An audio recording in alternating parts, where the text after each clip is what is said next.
Welcome to History Whispers, the Lost Archives. Where forgotten empires rise again, legendary battles echo through time, and the secrets of the ancient world are finally revealed. From tragic love stories like Romeo and Juliet to the rise and fall of powerful civilizations, this channel uncovers the hidden voices of history. Prepare to travel across centuries of mystery, war, passion, and destiny. This is not just history. This is History Whispers.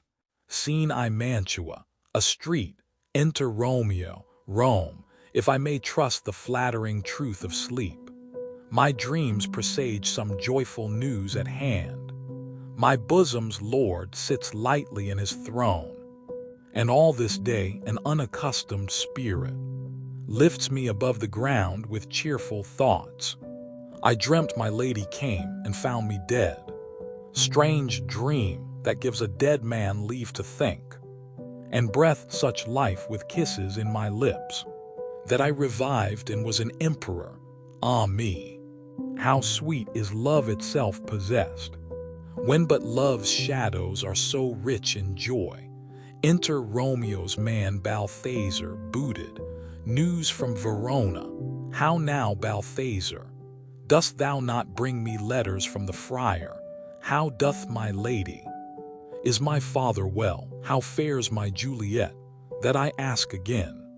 For nothing can be ill if she be well. Man, then she is well and nothing can be ill.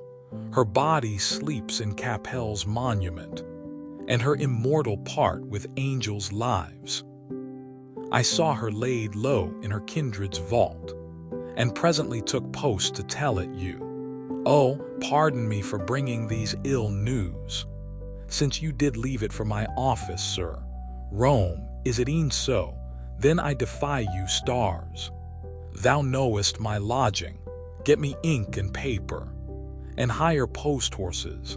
I will hence tonight. Man, I do beseech you, sir, have patience. Your looks are pale and wild and do import some misadventure. Rome, tush, thou art deceived. Leave me and do the thing I bid thee do. Hast thou no letters to me from the friar? Man, no, my good lord. Rome, no matter, get thee gone, and hire those horses. I'll be with thee straight. Exit Balthazar. Well, Juliet, I will lie with thee tonight. Let's see for means.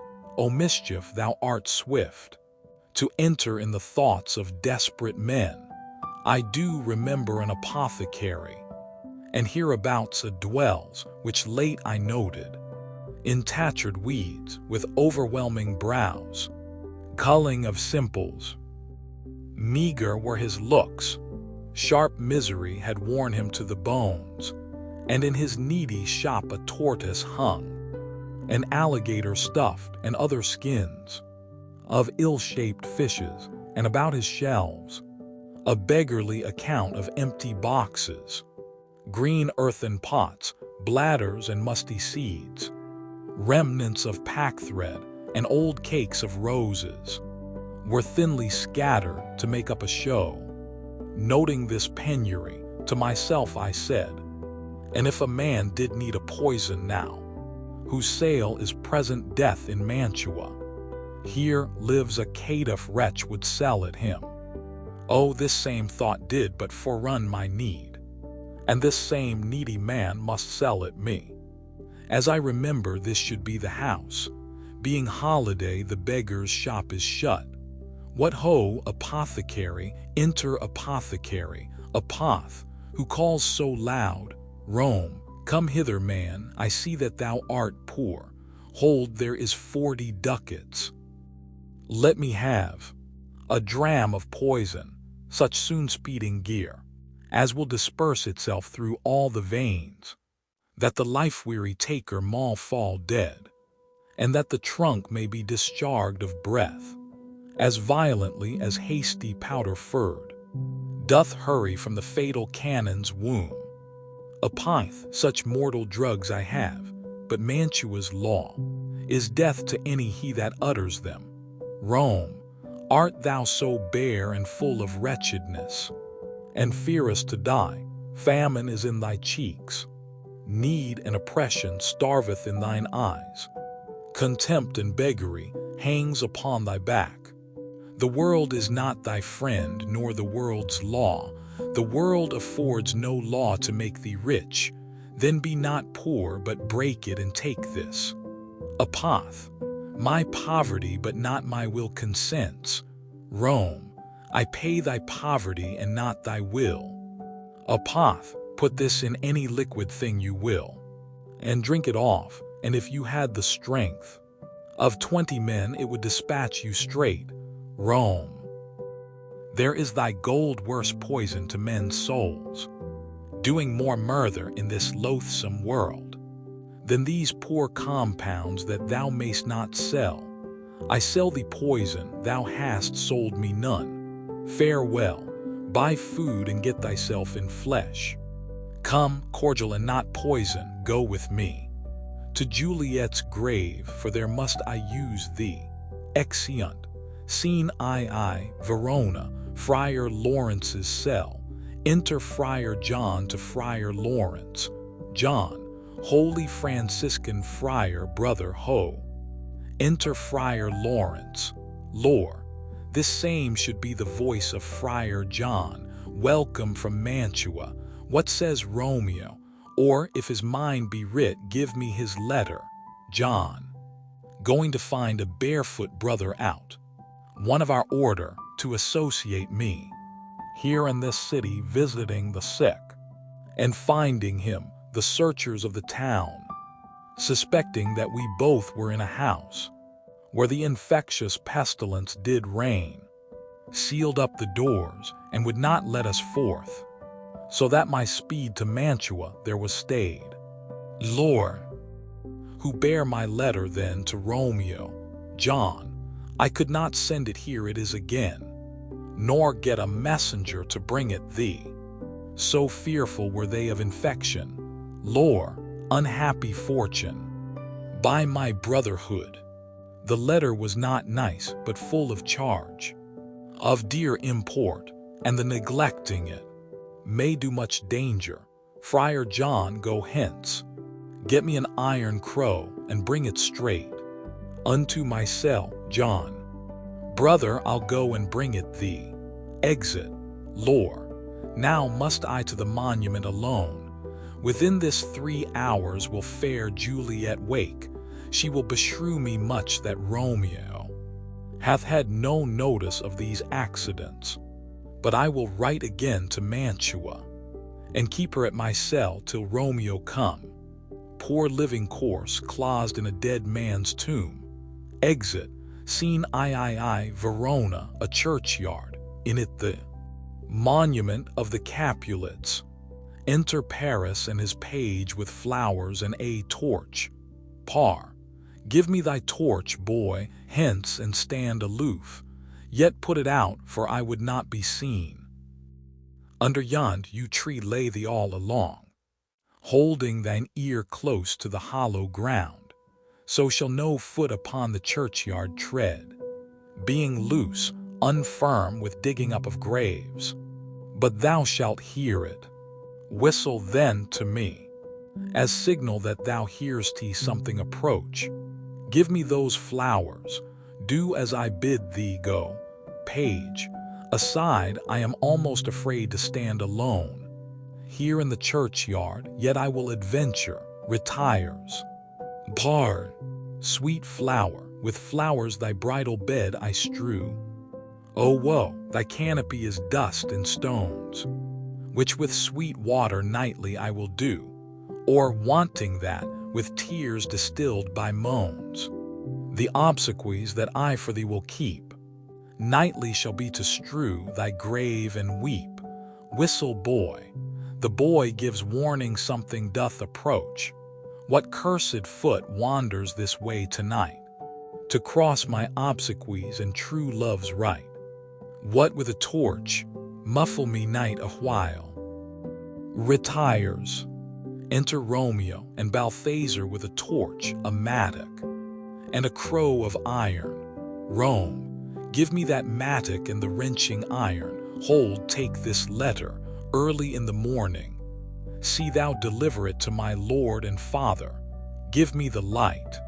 Upon thy life I charge thee. Whate'er thou hearest or seest, stand all aloof, and do not interrupt me in my course.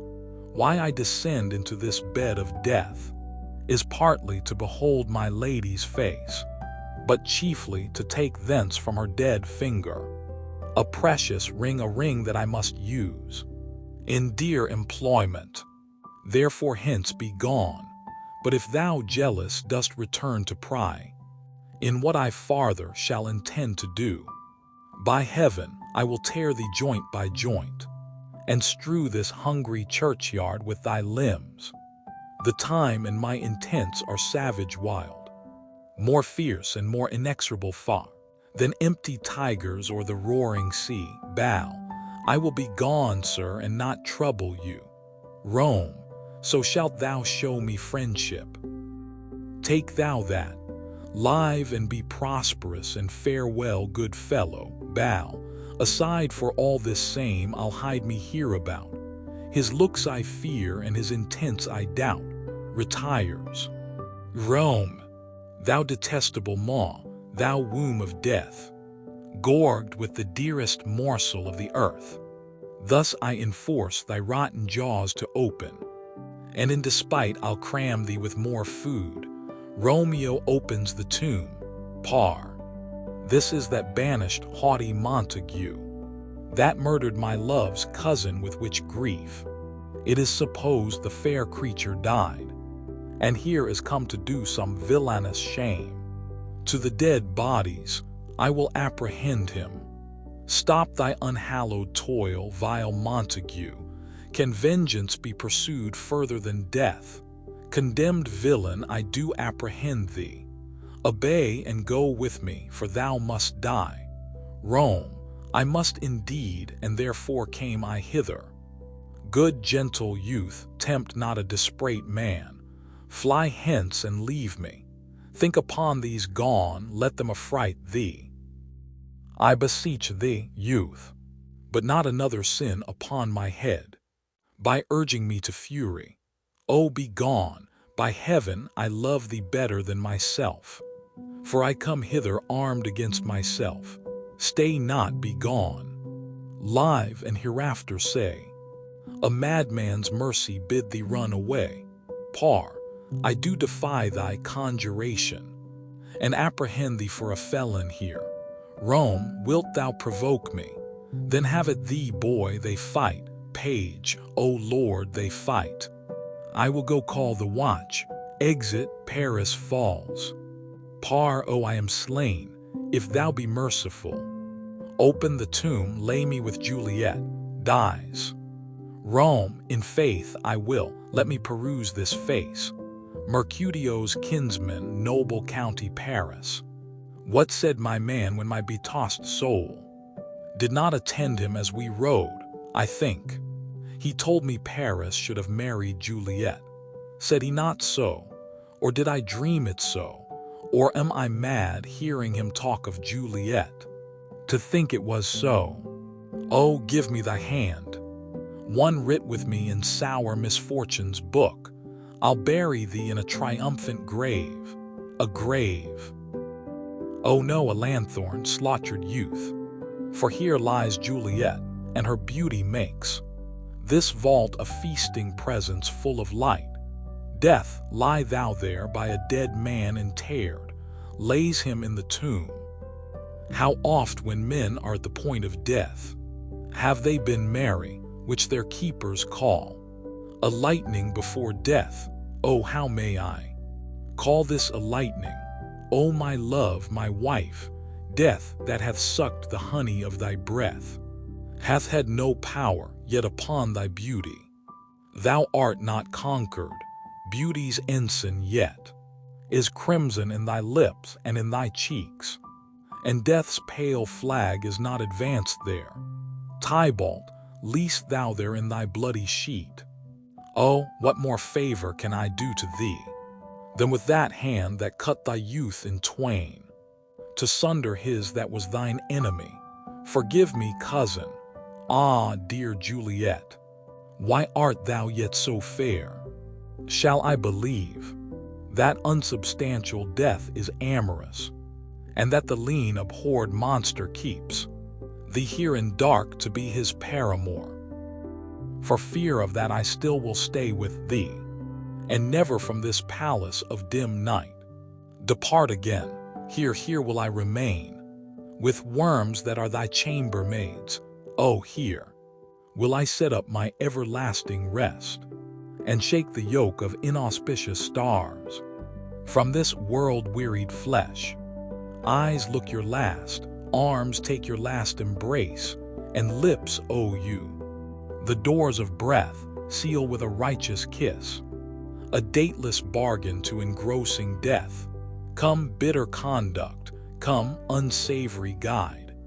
Thou desperate pilot, now at once run on. The dashing rocks thy seasick weary bark. Here's to my love, drinks. O true apothecary, thy drugs are quick. Thus with a kiss I die. Falls. Enter Friar Lawrence with lanthorn, crow, and spade. Friar St. Francis be my speed. How oft tonight have my old feet stumbled at graves? Who's there? Bow. Here's one a friend and one that knows you well. Friar, bliss be upon you. Tell me, good my friend, what torch is yon that vainly lends his light to grubs and eyeless skulls? As I discern, it burneth in the Capel's monument. Bow. It doth so, holy sir, and there's my master, one that you love. Friar, who is it? Bow. Romeo. Friar, how long hath he been there? Bow. Full half an hour. Friar, go with me to the vault. Bow. I dare not, sir. My master knows not, but I am gone hence, and fearfully did menace me with death, if I did stay to look on his intents. Friar, stay then, I'll go alone. Fear comes upon me.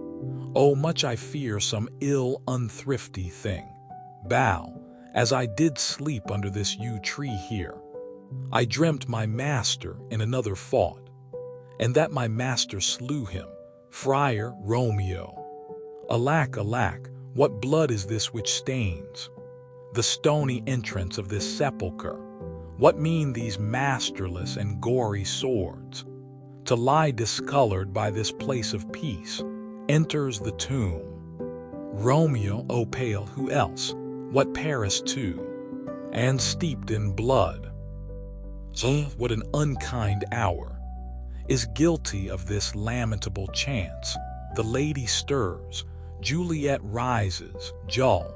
O comfortable friar, where is my lord? I do remember well where I should be, and there I am.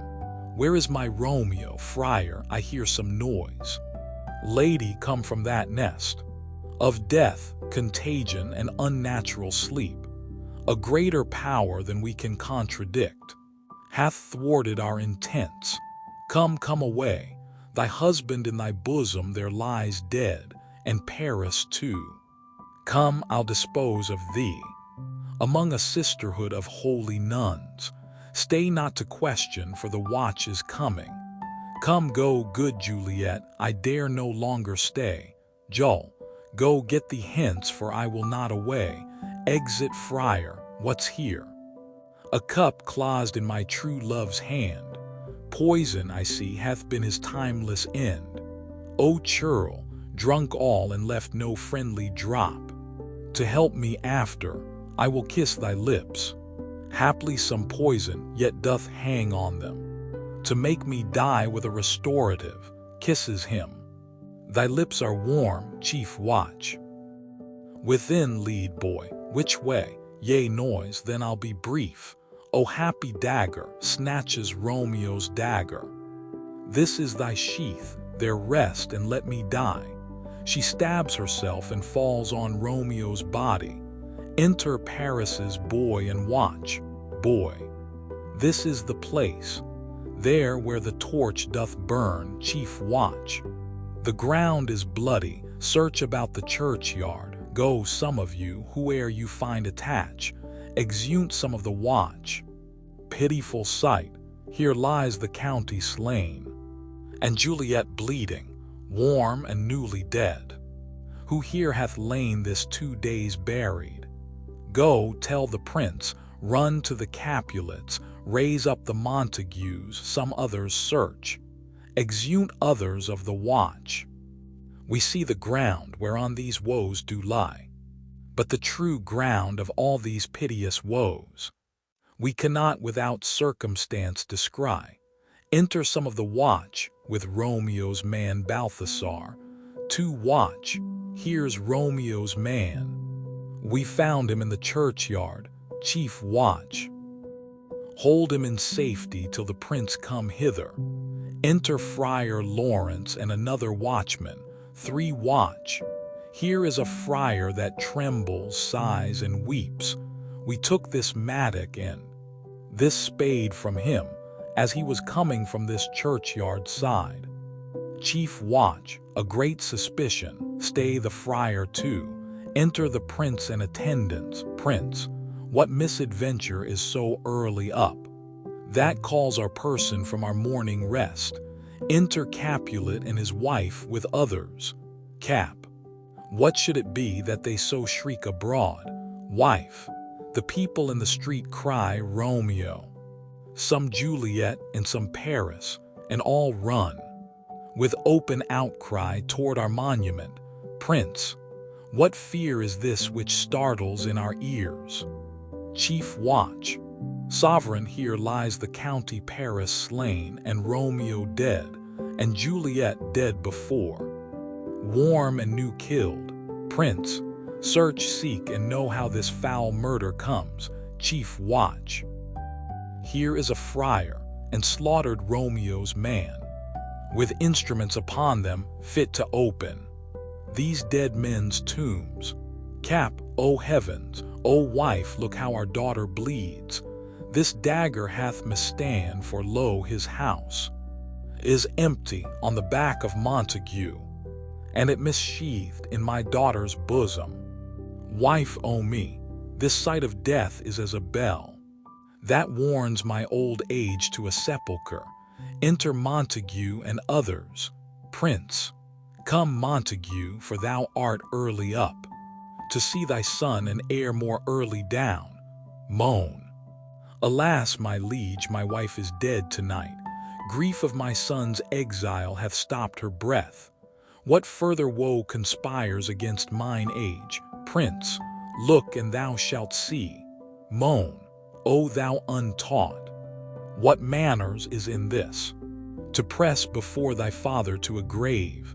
Prince, seal up the mouth of outrage for a while, till we can clear these ambiguities, and know their spring, their head, their true descent. And then will I be general of your woes, and lead you even to death. Meantime forbear, and let mischance be slave to patience. Bring forth the parties of suspicion. Friar, I am the greatest able to do least, yet most suspected, as the time and place doth make against me of this direful murder. And here I stand, both to impeach and purge, myself condemned and myself excused. Prince, then say at once what thou dost know in this. Friar, I will be brief, for my short date of breath is not so long as is a tedious tale. Romeo there dead was husband to that Juliet, and she there dead that Romeo's faithful wife.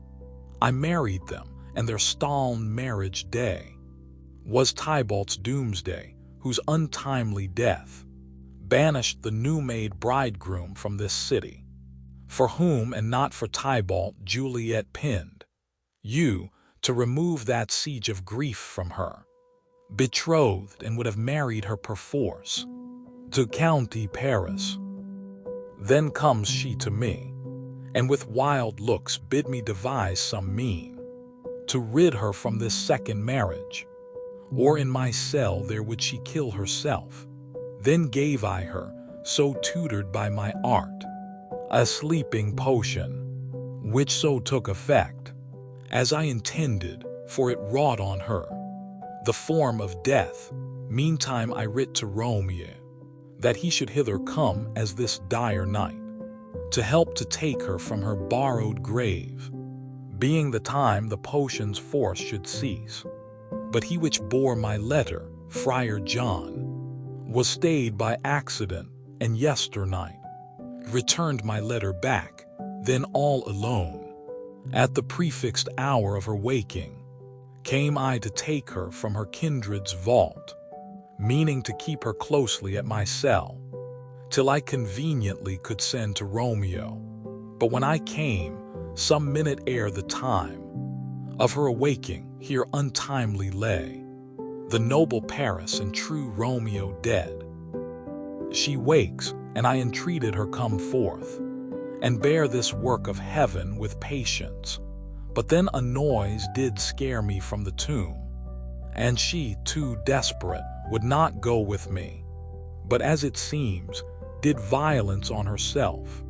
All this I know, and to the marriage her nurse is privy, and if aught in this miscarried by my fault, let my old life be sacrificed some hour before his time unto the rigor of severest law. Prince, we still have known thee for a holy man. Where's Romeo's man? What can he say in this? Bow. I brought my master news of Juliet's death, and then in post he came from Mantua to this same place, to this same monument. This letter he early bid me give his father, and threatened me with death, going in the vault, if I departed not and left him there. Prince, give me the letter, I will look on it. Where is the county's page that raised the watch? Sirrah, what made your master in this place? Boy, he came with flowers to strew his lady's grave, and bid me stand aloof, and so I did. Anon comes one with light to ope the tomb, and by my master drew on him, and then I ran away to call the watch. Prince, this letter doth make good the friar's words, their course of love, the tidings of her death, and here he writes that he did buy a poison of a poor apothecary, and therewithal came to this vault to die and lie with Juliet. Where be these enemies? Capulet, Montague, see what a scourge is laid upon your hate, that heaven finds means to kill your joys with love. And I, for winking at you, discords too, have lost a brace of kinsmen, all are punished. Cap, O brother Montague, give me thy hand. This is my daughter's jointure, for no more can I demand, moan.